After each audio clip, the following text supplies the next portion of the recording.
সবটা। আমি রিয়া, আজকে এসেছি আপনাদের সামনে একটা বিশেষ কারণে। আর যে কারণে আমার আশা, আসলে প্রতিটা মানুষের দেখি একটা ভালোবাসার লোকের প্রয়োজন হয়। তো আমিও মানে লেখাপড়া শেষ করেছি, চাকরি করি, দিন শেষে আমার মনে হলো যে আমার একটা ছোটটা ভালোবাসার লোক সাইরিস দরকার।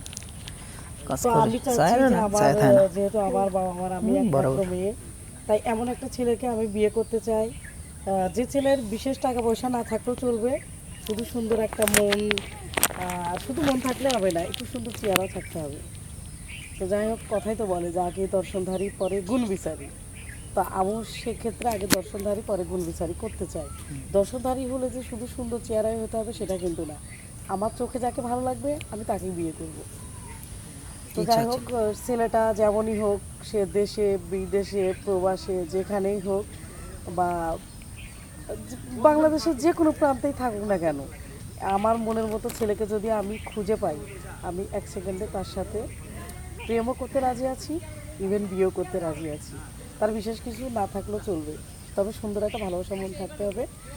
আর আমার কথাগুলো যদি আপনাদের ভালো লাগে, প্লিজ ভিডিওটা না টেনে পুরোটা দেখবেন।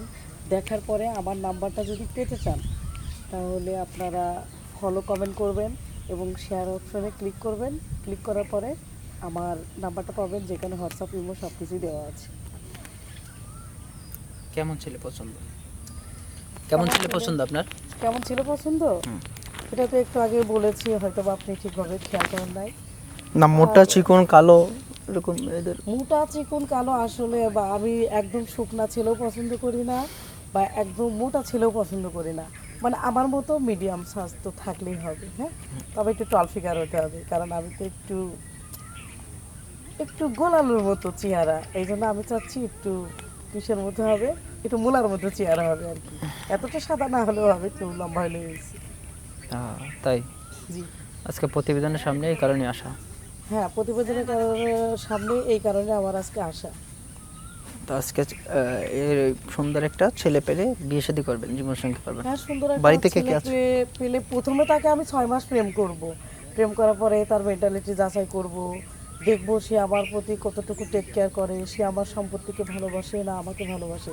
এটা অবশ্যই যাচাই বাছাই করেই আমি বিয়ের পিঁড়িতে বসবো। যদি তার সাথে সব কিছু আমার মিলে যায়, তাহলে হচ্ছে আমি তাকে বিয়ে করতে রাজি আছি। দর্শক কথা বলতে বলতে বিদায়ের পর্যায়ে বিদায় নিচ্ছি। আল্লাহ হাফেজ।